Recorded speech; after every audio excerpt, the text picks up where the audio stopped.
They will tell you this was murder, but it was more than that. This was ritual. This was demonstration. This was blood arranged into a message America was never meant to read. Northern California, April 11th, 1981. A night buried beneath pine trees and silence. Inside cabin 28. A mother and her children slept. They believed the forest would protect them. They believed isolation meant safety. But isolation does not protect. It exposes. Because when no one can hear your screams, no one can save you. That night the silence broke. Not with wind, not with animals, but with footsteps. Measured, controlled, certain of their destination. They stopped at the Sharp family's door. What entered that cabin was not random violence. It was hatred chosen carefully. It was rage, sharpened into tools. It was a message carved into human flesh. The massacre that followed would echo for 40 years, like Hinterkaifeck in Germany, but with an American accent, an American silence, and an American cover-up. You are told this case is unsolved, but that is the mask they wear. The evidence was not lost. It was buried. The suspects were not unknown. They were protected. The truth was not missing. It was erased. What happened inside cabin 28 was not just murder. It was the exposure of something deeper, a system that feeds on silence, a system that allows monsters to exist, so long as those monsters serve its purpose. And if you continue listening, understand this. You will not walk away clean, because this story will not just tell you about the Sharp family. It will tell you about yourself, about the leash you cannot see, about the silence you live inside every day. Step into cabin 28 with me, but know this truth. Once you enter, you will not come back out the same. Keddie, California, a dying railroad stop hidden in the Sierra Nevada mountains. Once a place of work and movement, now a skeleton town. Cabins scattered like broken teeth along the river, housing the forgotten, the desperate, the unwanted. It was here that Glenna Sue Sharp arrived, a mother fleeing an abusive marriage, dragging her 5 children west, with nothing but survival in her hands. She believed distance could protect them, that the silence of the mountains could give her children peace. But silence in Keddie was not peace. It was a trap. She moved into cabin 28, rotting wood, thin walls, cheap rent. A house waiting for history to bleed through its floorboards. Sue was 36, a woman scarred by betrayal, by abuse, by poverty. Her children carried those scars too. John, 15, restless and protective. Sheila, 14, balancing childhood with survival.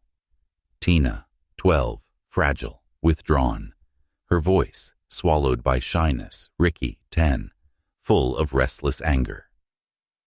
Greg, 5, still innocent, still unbroken. And then there was Dana Wingate, John's friend, a boy with his own demons, spending the night inside a cabin he should never have entered. They had no money, no allies, but they had each other. And sometimes that was enough. But cabin 28 was already marked, like a stage waiting for actors, like a sacrificial altar waiting for the knife. Because Keddie was not simply a town, it was a graveyard in disguise, a place where broken men gathered, a place where shadows moved unseen, a place where violence could be performed without consequence. And Sue Sharp. She was not just unlucky. She was chosen, not by chance, not by fate, but by hands that already knew her, hands that already hated her, hands that wanted her silence. The night of April 11th would prove it, a night where footsteps in the forest would cross the line into her world, a night where protection meant nothing, a night where innocence was slogged for reasons that were never meant to be spoken aloud. Keddie did not simply witness a murder. Keddie became an accomplice, because silence can be louder than screams, and in Keddie, silence was everywhere. Saturday evening, April 11th, 1981. The Sharp family's day ended like any other. The younger boys tucked into bed, Sheila sleeping at a friend's cabin nearby, John and his friend Dana wandering into town, two boys searching for freedom in a place that had none. But the night was not ordinary. It was chosen. Somewhere nearby, two men drank together. Two men whispered in the dark, one, a neighbor with a violent history, the other, a drifter with no past and no reason to be in Keddie at all. They spoke of women, they spoke of revenge, and they spoke of what was coming. The plan was already set, the pieces already in motion. Cabin 28 was not random. It was selected. Inside, Sue Sharp sat alone with her younger children, the walls thin, the forest pressing close, unaware that the silence was about to split open. Outside, the boys returned. John and Dana, tired, laughing, their footsteps crunching against gravel. They walked into a nightmare waiting for them, into the jaws of something designed to consume them whole. And then, it began. The door opened. The killers entered. At first, there was confusion, then resistance, then screams. The kind of screams that should shatter windows, pierce the night, summon help. But no one came. No one moved. No one answered. Later, neighbors would claim they heard nothing. No cries, no struggle, not even the sound of bodies hitting the floor. But that is the lie of Keddie, because the violence was not quick. It was slow, prolonged. It lasted long enough to bind, to beat, to stab, to strangle, long enough for the silence to make its choice. The killers were not interrupted, not disturbed, not stopped. They took their time, because they knew they had all the time they needed. In Keddie, silence was a shield, and that night, silence protected the killers. Morning, April 12th, 1981. The sun rose over Keddie like any other day. The forest stood still, the cabins silent. But inside Cabin 28, the night's screams still lingered in the air. Sheila Sharp walked home from her friend's cabin. She expected routine. Her mother making breakfast, her brothers wrestling, the smell of coffee, the warmth of life continuing. Instead, she stepped into something else, something that would fracture her forever. She opened the door and froze. The living room was soaked in blood, the walls stained, the floor painted red, furniture overturned, splintered, broken. Her mother, Sue, lay bound and gagged, her face beaten into unrecognition, her chest slashed open, her lifeless body left like a warning. Beside her, her brother John and his friend Dana, tied, mutilated, destroyed, their bodies arranged like trophies in a display of rage. The scene was not quick violence. It was performance. Every strike deliberate, every wound excessive, as if the killers wanted the room itself to scream with their hatred. Sheila's body trembled, her eyes searching desperately for something that made sense. But there was nothing, only the weight of death pressing against her chest. She ran to the back bedrooms, and there, Greg, Ricky, and their friend Justin Smart, alive, unharmed, still breathing in a house drenched with slaughter. The killers had left them untouched, as if spared intentionally, as if the children were meant to live with the memory. But one child was gone. Tina, 12 years old, her bed empty, her body missing, taken into the night by hands that were not finished yet. The massacre of Cabin 28 was not just about blood, it was about absence. It was about a child stolen into silence. Sheila's scream finally broke the morning, but by then, it was too late. The killers were gone. The silence had already swallowed the truth. When investigators entered Cabin 28, they struggled to describe what they saw. The violence was not ordinary. It was excessive. It was personal. Sue Sharp lay on the floor, her wrists and ankles bound with medical tape and electrical wire, her face bludgeoned so badly it no longer resembled a human face, her body stabbed, slashed, humiliated. John Sharp, 15 years old, his chest pierced with deep stab wounds, his throat cut with precision, his young body tied down as if submission were not enough. Beside him, Dana Wingate, 17. Beaten with such ferocity that his skull fractured, strangled with cord, bones shattered as if rage had replaced reason. The room itself testified against the killers. Blood sprayed the walls, splattered the ceiling, soaked into the carpet until it squelched beneath boots. Furniture smashed, overturned. The entire cabin transformed into a theater of hatred. The weapons were crude, a hammer, a knife, the butt of a rifle. Objects of rage, not necessity. Every blow screamed of something deeper than burglary or chance. This was not robbery. Nothing was stolen.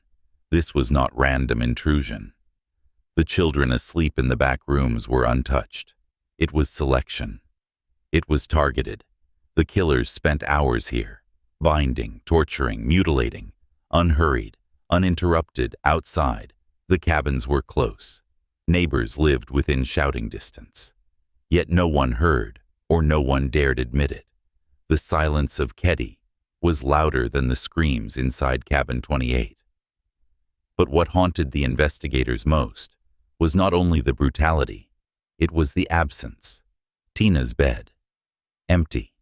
Her small belongings left behind, her life stolen into the night. She was not killed with the others. She was taken, and that detail changed everything. Because when killers take a body, it is not just violence. It is possession. It is control. The crime scene was not chaos. It was a message, written in blood, silence, and disappearance. And the message was clear. This was not finished. Among the wreckage of Cabin 28, one detail burned brighter than blood on the walls. Tina was missing, 12 years old. Shy, withdrawn, a girl who hid in the background, gone into the night without a trace. Why her? Why take Tina and not Ricky, not Greg, not Justin, sleeping in the next room? The killers had left 3 children untouched, close enough to hear their mother die. Close enough to hear John and Dana's final screams, close enough to remember. But Tina, they carried her into the darkness. That was not panic, that was choice. Investigators searched the woods, the rivers, the back roads that twisted through Keddie. But there was nothing. No footprints, no trail, no body. The killers had vanished with her, as if the forest itself had swallowed her whole. For 3 years, her absence haunted the case. Her empty bed was louder than her brother's survival, because the missing child meant one thing. This was not simple murder. This was escalation.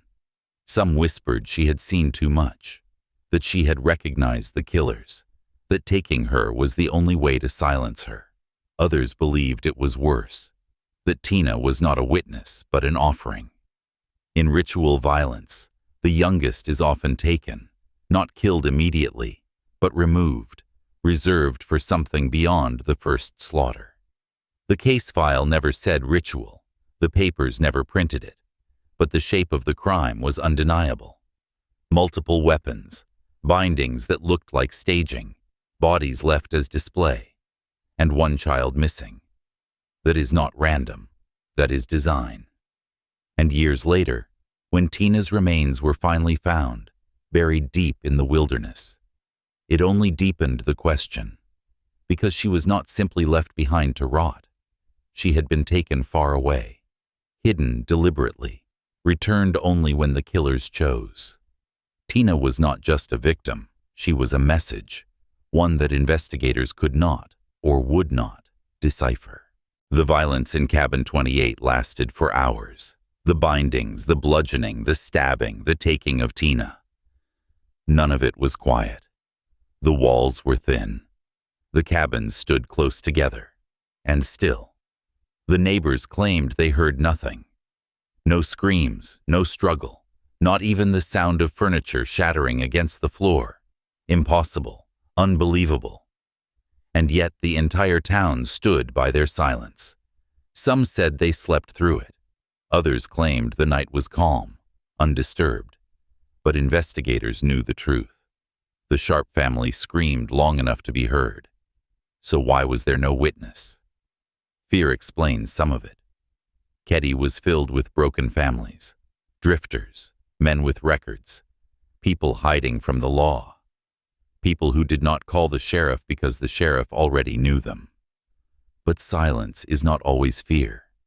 Silence can also be complicity, because silence protects killers, and in Keddie, silence was protection. It is possible the neighbors knew more than they admitted, that they saw shadows moving, heard voices raised, understood what was happening, and chose not to involve themselves. When survival is fragile, when your own secrets could surface with one phone call, you turn your head, you close your door, you pretend the screaming does not belong to you. And so, the Sharp family was abandoned, not just by the law, but by the town around them. This was not isolation, it was erasure, a crime allowed to unfold because a community chose blindness, and that blindness did not end with the murders. It continued in every whispered rumor, every unanswered question, every time someone said, "I heard nothing." But silence is never empty. Silence carries weight. Silence leaves fingerprints. Silence testifies. And in Keddie, silence was the loudest suspect of all. As investigators searched for answers, one name began to surface through the whispers of Keddie, Martin Smart. He lived just a cabin away from the Sharps, close enough to see their windows glow at night, close enough to hear their arguments, close enough to know their routines. Martin was violent, unstable, known for his temper, known for his cruelty, and he had a reason to hate Sue Sharp. Sue had urged Martin's wife, Marilyn, to leave him. She had warned her friend about his abuse. She had interfered in the control Martin thought he owned. In small towns, hatred grows fast, and hatred this personal does not stay quiet. The night of the murders, Martin was drinking with a friend, a drifter named Bobu Bade, a man with no roots in Keddie, a man with a past tied to crime and shadows. Witnesses saw them together, drunk, agitated, speaking in tones too sharp to ignore. Hours later, the Sharp family lay slaughtered, and when the blood dried, Martin was suddenly unbothered, moving through the town with a strange calm, as if violence was not tragedy, but release. Later, it was revealed. Martin confessed to his therapist. He admitted killing Sue. He admitted the crime, but the confession was never passed to police. Why? Because the therapist worked for the Veterans Administration. And Martin was not just another violent man. He had worked as an informant for law enforcement. That single fact shifted the ground beneath the case. An informant with a confession. Ignored, protected, shielded from consequence. It raised the question no one in Keddie wanted to answer. Was Martin Smart simply a murderer? Or was he something worse? A pawn used by systems that valued silence more than justice. The massacre of Cabin 28 did not just point to him. It bled his name into the floorboards. And still, he walked free. If Martin Smart was the blade, then Bobu Bade was the shadow that sharpened it. A 70-year-old drifter, a man with no reason to be in Keddie. No family, no work, no ties to the Sierra Nevada mountains. And yet, in the weeks before the murders, he appeared beside Martin, drinking with him, living near the Sharps, circling Cabin 28, like a vulture waiting for carrion. Bo was not just another drifter. He carried a past that bled into darkness. He had served in the military. Rumors whispered intelligence. Others whispered organized crime, connections to Chicago syndicates, men who lived by silence and secrecy. So why was Bo in a forgotten railroad stop? Why was he living in a rotting cabin beside a single mother who had already angered Martin? Coincidence or placement? Some believe Bo was not there by chance, that he was sent, placed in Keddie like a piece on a board, watching, listening, waiting for the right night. And when that night came, he did not act alone. The crime scene told the story. Multiple bindings, multiple weapons, multiple victims attacked simultaneously. This was not the work of one man. It was at least two. And Martin and Bo fit the shape perfectly. Martin had the hatred. Bo had the experience. Together, they carried out something larger than personal rage. They carried out something that looked like ritual, something that looked like control. And afterward, Bo vanished. Gone from Keddie, gone from California, swallowed into the same shadows that had always hidden him. No arrest, no trial, no justice. The trail stopped not because the killers were unknown, but because one of them was too connected to touch. The presence of Bo in Keddie was never explained, and maybe that silence was the explanation. Because when men with ties to shadow networks appear in dying towns, it is never random, it is always purpose. And Cabin 28 became that purpose. The slaughter inside Cabin 28 should have broken Keddie open. It should have demanded justice. It should have lit a fire under every badge in Plumas County. Instead, it withered. The sheriff's department bungled the scene from the first hour. Evidence was trampled. Weapons were mishandled. Fingerprints ignored, blood that could have been traced, fibers that could have told a story, DNA that might have survived into the modern era, all scattered into uselessness by careless hands. But some said it was not carelessness. Some said it was design, because the sheriff of Plumas County was close to Martin Smart. They drank together. They hunted together. They were men who knew each other well. When Martin's name surfaced as a suspect, the investigation bent backwards to keep him clear. His confession to his therapist never made it into the official record. Bo Bubede's violent past was barely touched. Instead, the focus shifted to strangers, to shadows, to faceless drifters who could never be found. It was the oldest trick. Look away from the guilty, distract with ghosts. Even Tina's disappearance was minimized. Her name vanished from headlines within weeks, as if her abduction was an afterthought, as if the missing child was not the center of it all. Files disappeared, evidence boxes misplaced, reports rewritten until they no longer made sense. By the end, the official record was a skeleton stripped of flesh, a case file gutted of meaning. What should have been a straightforward hunt for justice became something else entirely. A performance of investigation, designed to fail. And in that failure, Martin Smart walked free. Bo Bubede disappeared into the smoke, and the Sharp family remained in the ground. Justice was not denied by incompetence. Justice was suffocated by intention. Because sometimes, the system is not broken. Sometimes the system is working exactly as it was meant to.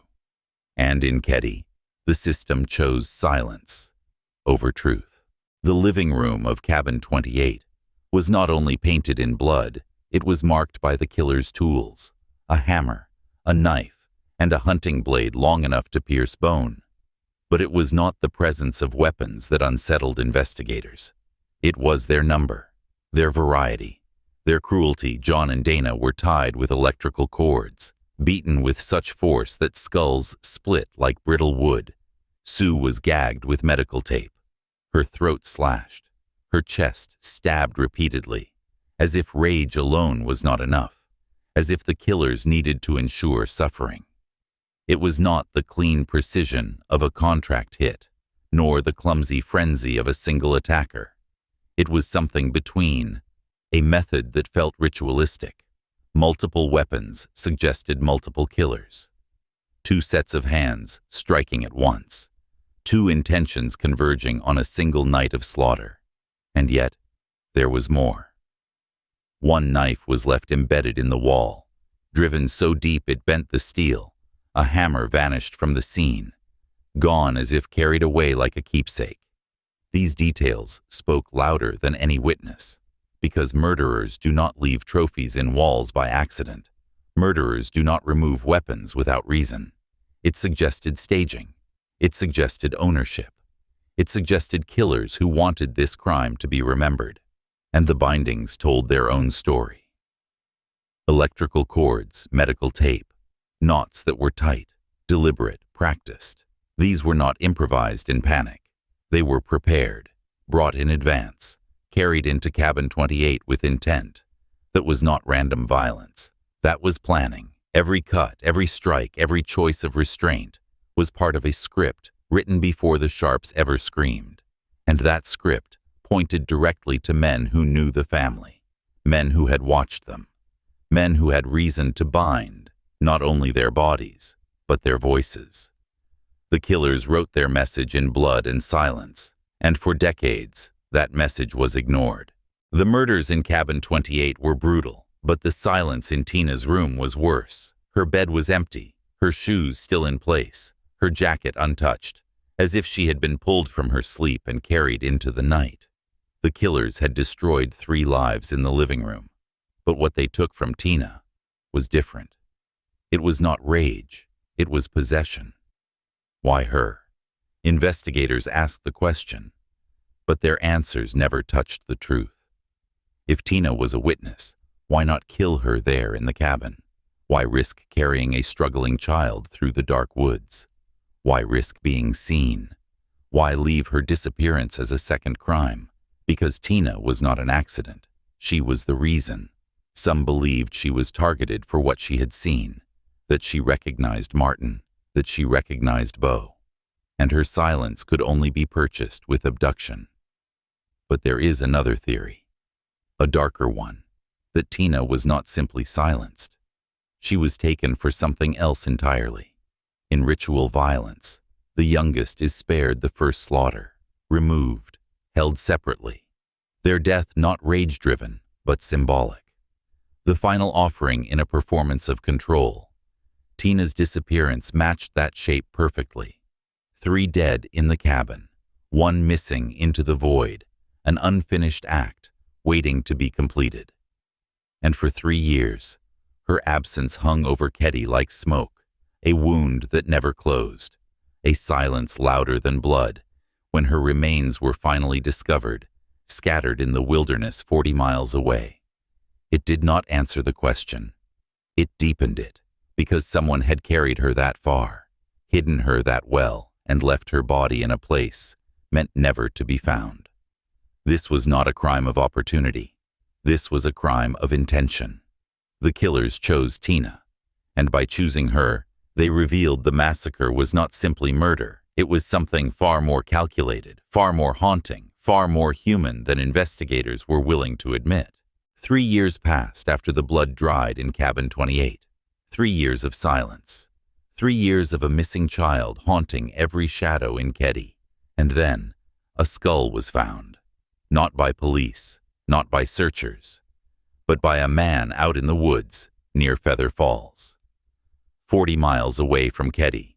The skull was small, fragile, still carrying the innocence of youth in its size. Nearby were fragments of bone, the remains of Tina Sharp. The missing girl was no longer missing, but her return was not closure. It was corrosion, because the discovery raised questions the sheriff's department could not answer. Why was she taken so far away? Why was her body left in a place so isolated? Why did it take 3 years for anyone to stumble across her? And most chilling of all, why was an anonymous phone call made to the police, directing them to the remains? The caller knew. The caller guided them to Tina, as if the killers themselves had chosen the moment of her discovery. That call was recorded, but never traced, never explained. It was as if the killers were still playing, still pulling the strings of a game no one else understood. The timing was precise, the message clear. We decide when she is found. We decide when the story continues. Even in death, Tina was not free. She was still being used. Her absence, her return, both controlled by hands that wanted the town to remain in fear. The bones were taken for analysis, but the science of the early 1980s was limited.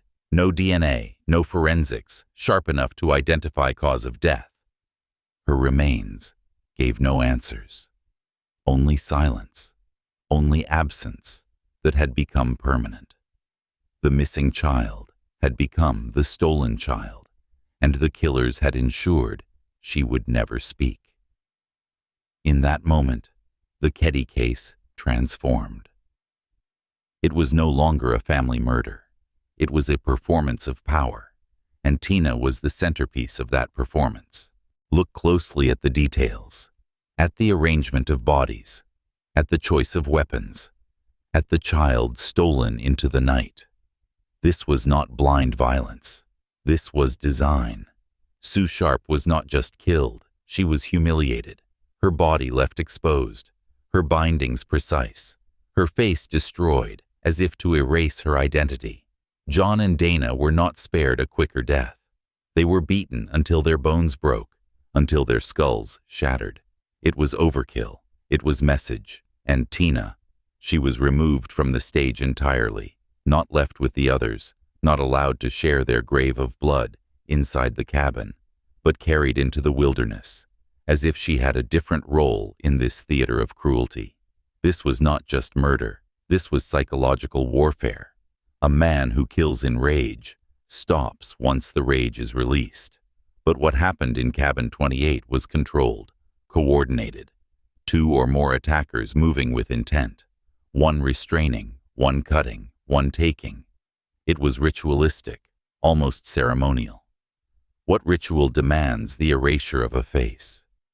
What ritual demands a child be stolen? What ritual paints walls with blood and yet leaves other children untouched to witness it in silence?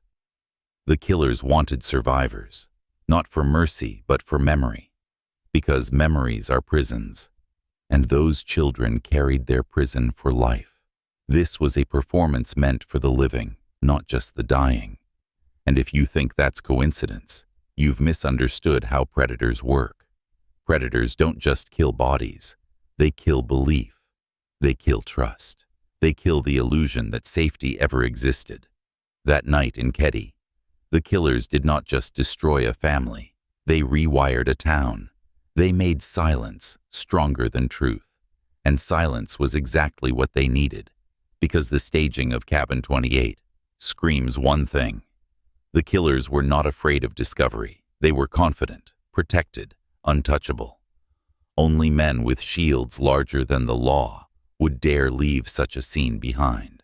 The cabin screamed with blood, the walls still wet when police finally arrived, the air heavy with the metallic stench of violence.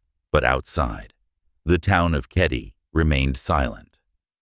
No one had called the sheriff during the night. No one reported the screams. No one admitted hearing anything at all. Impossible. Cabin 28 was not isolated. Its walls were thin, its windows open to the forest air.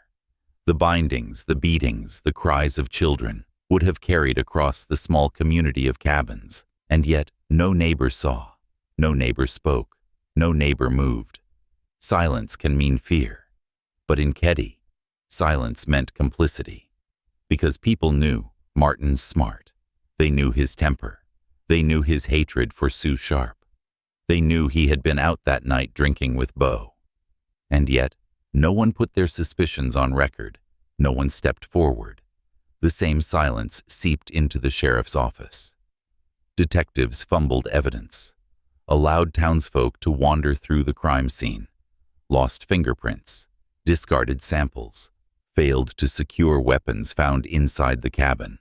Some called it incompetence, but it looked like protection. as if from the very first moment, the investigation was not designed to reveal, but to conceal. Keddie became a tomb, not only for the Sharp family, but for truth itself. The survivors learned quickly that justice was not coming, that neighbors would not help, that lawmen would not act. The silence hardened, like ice around a body at the bottom of a lake, and in that silence, the killers thrived. Because when truth is buried by fear, darkness grows roots, and the killers of Cabin 28 knew it. They did not need to hide. The town hid for them. Every act of violence begins long before the first blow is struck. And in Keddie, the shadow pointed to one man, Martin Smart. On paper, he was just another broken man in a broken town, a stepfather, an unemployed cook, a man with a failing marriage and a reputation for rage.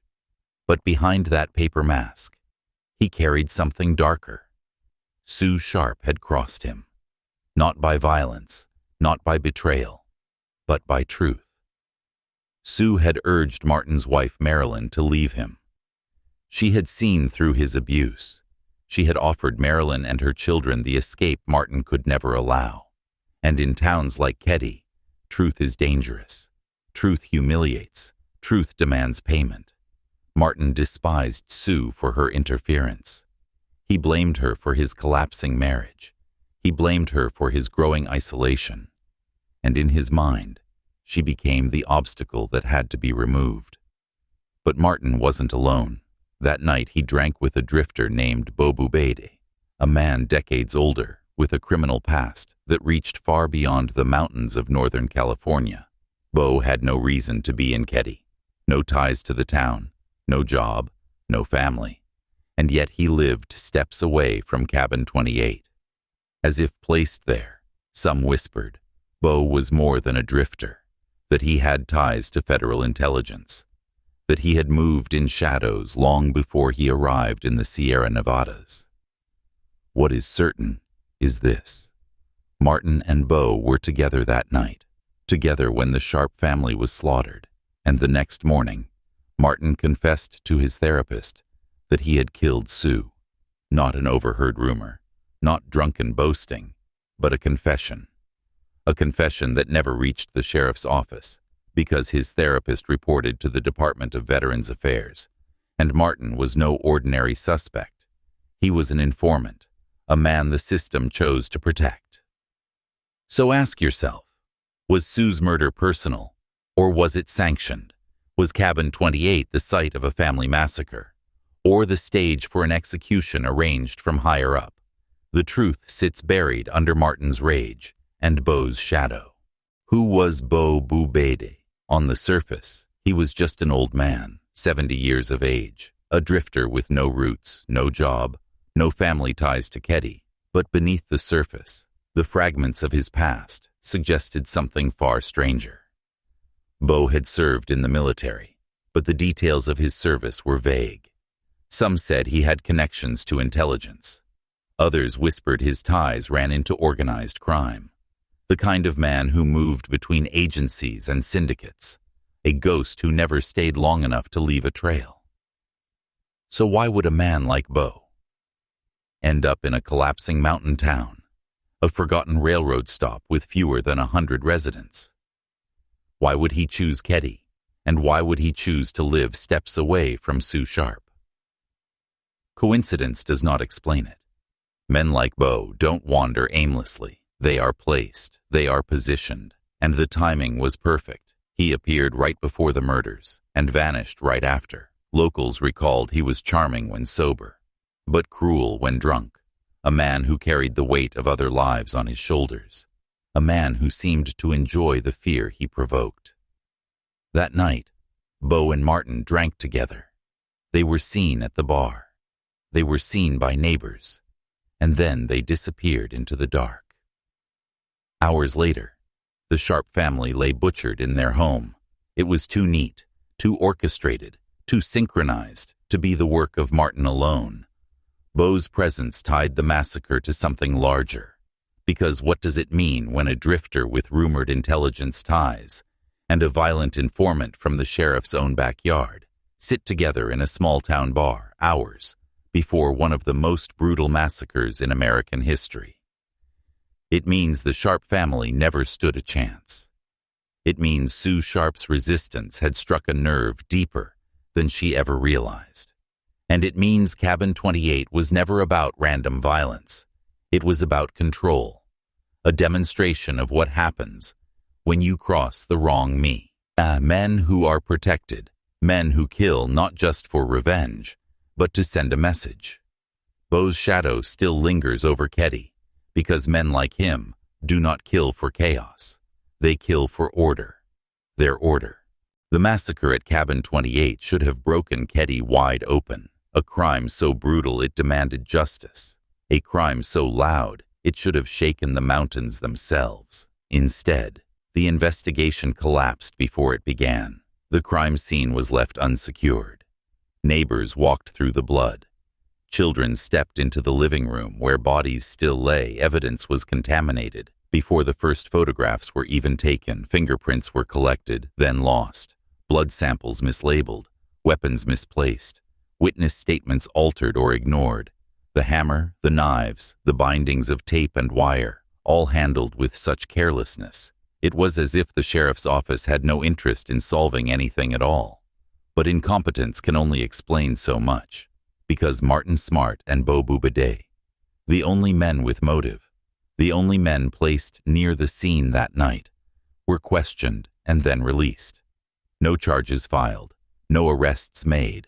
Martin even confessed to his therapist, confessed that he had killed Sue, confessed that the blood of Cabin 28 was on his hands. And yet, nothing happened. Why? Because Martin was not just another suspect.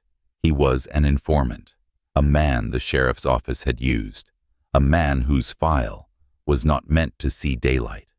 And Beau carried rumors of intelligence connections. Rumors the sheriff's office never wanted to test, so the case didn't fail by accident. It was strangled in silence, strangled by protection, strangled by hands that understood one truth. If Martin and Beau were exposed, others would be exposed too. The massacre was not just hidden in the pine forests of Keddie, it was buried in the paperwork of Plumas County. It was erased by the very system sworn to uphold justice, from the first step into Cabin 28. This was not an investigation, it was a burial. Years after the massacre, when the case had already turned cold, a letter surfaced, written by Martin Smart, sent to his estranged wife Marilyn. The words were brief, but they cut sharper than any knife found in Cabin 28. I've paid the price for your love, and now I've killed 4 people. 4 people. Not 3, not 2, 4. Sue, John, Dana, and Tina. Every victim accounted for. Every life taken acknowledged in ink. It wasn't rumor, it wasn't hearsay, it was confession. And yet the letter was dismissed, folded into evidence. Forgotten, law enforcement shrugged it off as rambling, a bitter man lashing out at his wife. Nothing more. But it was more. It was everything. The precise number of victims, the timing, the venom toward Sue, the echo of his earlier confession to his therapist. How could they ignore it? Unless ignoring it was the plan. Because to admit the letter's weight would have meant confronting Martin head-on, would have meant putting Beau back in the spotlight, would have meant unraveling connections that reached further than Plumas County could afford to reach.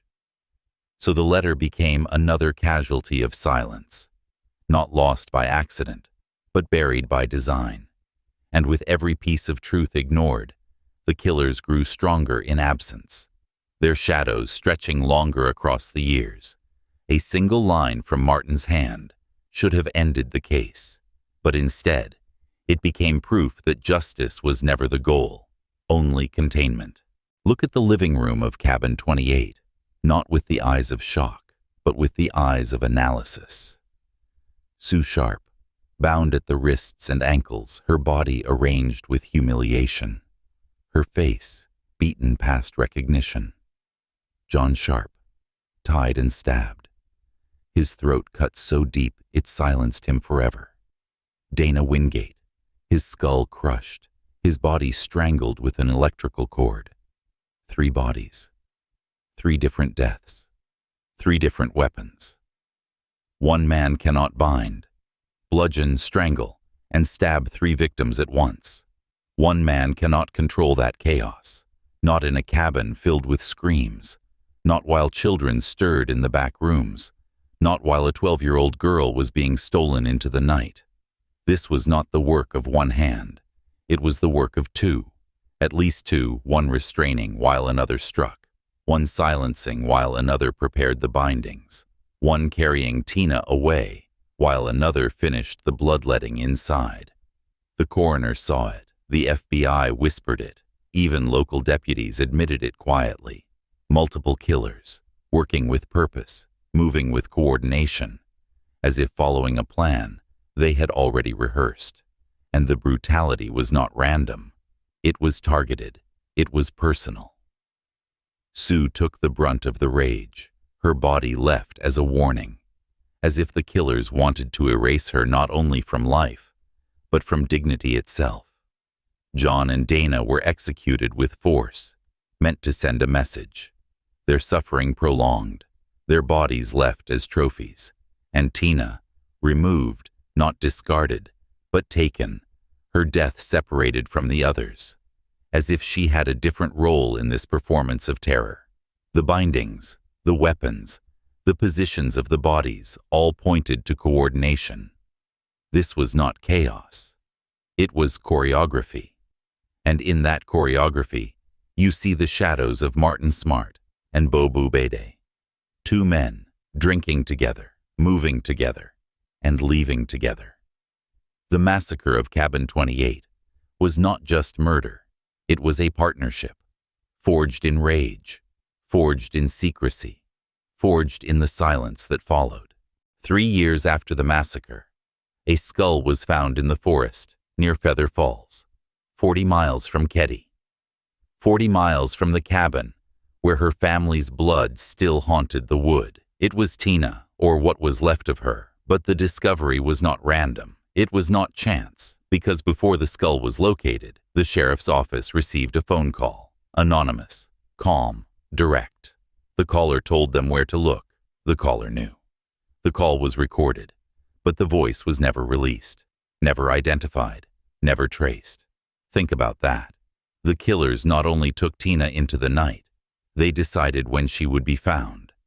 They chose the moment her remains would return to the world, as if controlling her even in death. Why bring her back at all? Why not let her vanish forever into the wilderness? Because this was never about hiding. It was about control. It was about sending messages. The same men who left 3 bodies bleeding in Cabin 28 chose to leave a skull in the forest years later, not for closure, but for power. The Sharp family was not only destroyed, they were manipulated. Even in the grave, Tina's discovery was a reminder that the killers were still out there, still watching, still deciding what truths could surface and when. The phone call was not just information, it was theater, it was dominance. And in that moment, the Keddie murders stopped being a single night of horror. They became a continuing performance, a ritual of silence and control that stretched across years. The killers didn't just slaughter a family, they orchestrated fear. They rewrote the memory of a town. They turned the Sharp family into permanent symbols of silence. And Tina. She was their final act, the last move in a game still unfinished. In the weeks after the murders, the phones at the Plumas County Sheriff's Office began to ring. Anonymous voices, unfamiliar tones, some whispering, some taunting, some warning that the killers would never be caught.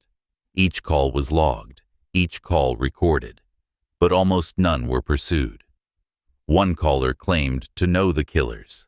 Another swore the weapons were hidden in the Keddie Pond. Another said the massacre was meant to happen, as if it had been sanctioned from above. The deputies listened. They wrote notes. Then they moved on. But the pattern is unmistakable. These were not random prank calls. These were not curious townsfolk playing games with tragedy. They were too specific, too knowing, too controlled. The calls echoed the anonymous voice that years later would lead them to Tina's remains, as if the same hand was orchestrating every thread of information, deciding what would surface and what would rot in the dark. And buried inside those calls was something more chilling than mockery, a sense of protection. Protection for the guilty. Protection for Martin. Protection for Bo. As if a network already existed, a network ready to shield its own. A network that understood silence was stronger than justice. The phones of Plumas County became confessionals. But not for truth, for power. Each word dripped like poison, enough to remind the sheriff's office that eyes were watching, enough to remind the town that the killers were untouchable, and so the calls piled up, unsolved, ignored, forgotten, until silence once again swallowed the evidence whole. The killers had not just walked away from Cabin 28. They lingered, they whispered, they played with the system, as if it belonged to them. And maybe it did. The sheriff's office of Plumas County should have been the weapon of justice. Instead, it became the coffin of truth. Evidence disappeared. Photographs went missing. Reports were altered. Witness statements never filed. A case that should have exposed killers, instead exposed something darker. A system that chose silence over justice. Take the letter from Martin Smart, the confession hidden in plain sight. It sat in a file for years, unacknowledged, unread, almost as if it had never been written. Take the hammer discovered in the Keddie pond, the very weapon Martin had once admitted to throwing away. It was logged, then shelved, then ignored. Take the tape recordings of anonymous calls, voices leading directly to the truth, sealed away in evidence lockers, never compared, never pursued. Every path to justice was not only abandoned, it was buried. Buried because exposure would have torn the county apart. Buried because Martin was not only a suspect, he was an informant, a man whose relationship with law enforcement made him untouchable. And Bo. Bo's shadow reached even further. Rumors of federal ties, rumors of work that placed him beyond the reach of local deputies. So the sheriff's office didn't just mishandle the case, it protected the killers. It became the wall that kept justice out, the vault that locked the truth in. To this day, files remain missing, boxes of evidence misplaced. Recordings never released to the public. Cabin 28 was not only a massacre site, it became a test of loyalty. A test. The sheriff's office failed. They did not stand for the Sharp family. They stood for silence. And in that silence, the killers lived free. The town stayed quiet, and the truth sank into the earth like another body. While 3 bodies bled in the living room, and Tina was dragged into the dark, 3 children survived inside Cabin 28. Greg, Rick, and little Justin Smart. They slept in the back bedroom, no older than 10, no stronger than whispers against the storm of violence. When deputies finally entered the cabin, the boys were still there, alive, but changed forever. Imagine waking to silence, opening the door, and seeing your brother dead, your mother destroyed, your friend strangled, the air heavy with iron and fear. That image never left them. Greg and Rick grew with the weight of unanswered questions, raised by a system that never gave them truth, haunted by the memory of screams that were never theirs to stop. And Justin, the stepson of Martin Smart, the boy tied to the very man suspected of orchestrating the murders. Justin told stories that shifted with time. At first he claimed he saw nothing. Then he said he dreamed of men in the living room, men with masks, men with knives, men who might not have been dreams at all. Some believe Justin saw everything, that he witnessed the slaughter firsthand, that Martin and Bo spared him because he was theirs, because silence could be carved into a child easier than into stone. If Justin spoke the full truth, he carried it into adulthood, twisting inside him like a blade turned inward. The survivors weren't protected. They were abandoned, forced to live in the shadow of a crime never solved, forced to breathe in the silence law enforcement wrapped around their family. Greg and Rick left Keddie behind, but Keddie never left them. Addiction, isolation, the slow corrosion of men born from trauma. The massacre didn't just end lives that night. It rewrote the survivors. It created ghosts who still walk among us, carrying wounds invisible but permanent. The children of Cabin 28 lived, but survival was its own sentence. After the massacre, Keddie was never the same. The resort cabins that once held laughter and summer travelers became hollow shells, wood rotting, windows shattered, porches sinking into the earth. No one wanted Cabin 28. No one wanted to sleep where the walls still reeked of blood. No one wanted to touch the floorboards that had soaked in terror. The cabin stood for decades, a monument to fear, a landmark of silence. Teenagers dared each other to enter. Ghost hunters crept inside. Reporters scribbled their stories under the same roof that once trapped Sue and her children. The bloodstains may have faded, but the air never did. Every visitor spoke of a heaviness, a coldness that clung to the skin, a silence too thick to belong only to wood and nails. The massacre had not only destroyed a family, it had poisoned the land. By the late 1980s, Keddie itself began to die. The resort was abandoned, the cabins left to decay in the pine shadows, a ghost town rising where a community once lived, and Cabin 28. It stood as the centerpiece of ruin, its windows like hollow eyes, staring out into the forest, its walls sagging under the weight of memory. Locals whispered that it should be torn down, that its existence was a wound, a reminder the county wanted erased. Finally, in 2004, the cabin was demolished. No ceremony, no memorial, no justice. Just bulldozers tearing through wood, collapsing the crime scene into rubble, and with it, any chance of revisiting what had been missed inside. The cabin died the way the case had died, not solved, not honored, just buried. But destruction cannot erase history. The ghosts of Cabin 28 remained. They drift through the broken roads of Keddie. They whisper in the empty lots where cabins once stood. They breathe in the silence of a town that turned into a graveyard. Keddie itself became the tombstone.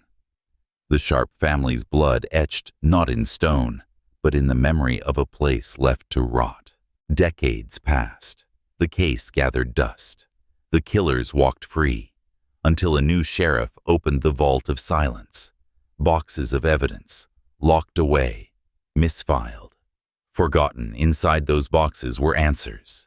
Answers that had been there from the beginning. A tape recording, the anonymous caller who had led deputies to Tina's remains. The very voice that should have been traced, should have been identified, sat untouched for 30 years. A letter. Martin Smart's confession. Preserved in official files. Ignored by every deputy who held it in their hands. Reports of weapons recovered from the Keddie Pond. Reports that matched Martin's own admission, buried beneath years of silence. All of it there, all of it waiting. Not lost, not misplaced, but hidden. The truth had not escaped law enforcement. It had been trapped inside them, smothered by the very people sworn to reveal it. And when these files came back into the light, they didn't tell a new story. They confirmed the old one. That Martin and Bo were never truly suspects. They were protected men, men whose shadows stretched into places small-town deputies dared not expose. The rediscovered evidence wasn't revelation. It was indictment. Indictment of a sheriff's office that had chosen silence over justice. Indictment of a system that had valued informants and secrets over children and families. Indictment of decades spent protecting the guilty while condemning the innocent to questions without answers. The files proved one truth above all. The Keddie massacre was never unsolved. It was unresolved, solved in whispers, solved in silence, solved in evidence no one was meant to see. Justice had not been denied by mystery. It had been denied by design. By the time the truth resurfaced, the killers were already gone. Martin Smart, dead in Oregon, buried beneath the soil he never earned forgiveness from. Bo Bubede, gone as well. His trail fading back into the shadows he had come from. A drifter's life ending in silence, just as it had begun. The men who carved horror into Cabin 28 took their secrets with them, or so the system hoped. But silence does not erase corruption. It preserves it, like ice around a corpse, because the Keddie case was never just about two men.